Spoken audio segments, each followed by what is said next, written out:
வாழ்க வையகம், வாழ்க வையகம், வாழ்க வளமுடன். குரு புகழ் வாழ்க, குருவே துணை. ஐவகை இன்றைய சிந்தனை. ஐவகை கடமைகள் ரொம்ப நல்ல முக்கியமான, மனிதனுக்கு ரொம்ப முக்கியமான சாப்டர் அது. மனிதனுக்கு 5 வகையிலே கடமைகள் உண்டு. அது தான், குடும்பம், சுற்றம், ஊர், உலகம். இந்த 5 கடமைகளை எப்பொழுதுமே நாம் நம்முள் உள்ள ஆற்றலை அர்ப்பணித்து எப்பொழுதுமே சமுதாயத்திற்கு உதவ வேண்டும். இந்த ஐவகை கடமைகளையும் நன்றாக செய்தால் ஆற்றலுக்கும் வசதிக்கும் தக்கவாறு அதை வைத்துக்கொண்டே போகலாம். ஆனால் முதல் முக்கியத்துவம் உடலில் இருக்க வேண்டும். அதாவது தான் என்று சொல்லப்படுகிறது அல்லவா, நாம் எப்போதுமே உடல்நலம் காக்க வேண்டும்.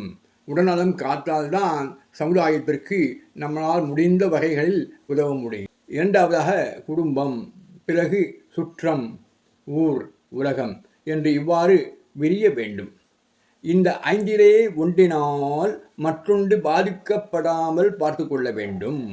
நான் சமுதாயத்திற்கு உழைக்கின்றேன் என்று கூறி நம் குடும்பத்தை பராமரியாது விட்டாலோ, உடல் நலத்தை சிதைத்து கொண்டாலோ சமுதாய நலத்திற்கு ஒருவர் தொண்டு செய்ய முடியுமா? வினா. குடும்ப நலனும் உடல் நலனும் வீணாகி போய்விடும்.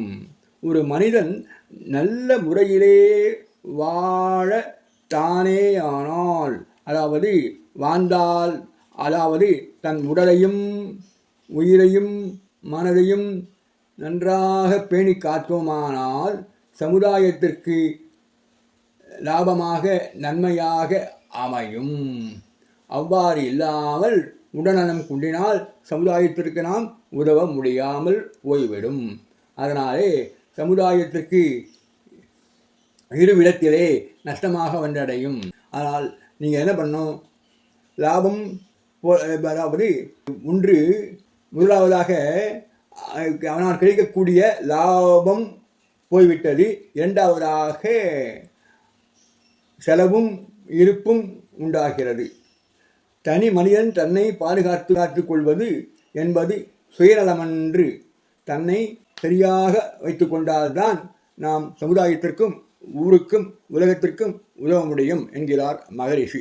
இந்த 5 வகை கடமைகளுக்கு நாம் தயாராக இருக்க வேண்டும், என்றும் தொண்டு செய்ய வேண்டும். நாம் அதற்கான ஒரு ஆற்றலை பெருக்கிக் கொள்ள வேண்டும் என்று சொல்லி இந்த நல்ல சிந்தனையை முடித்துக் கொள்கிறேன்.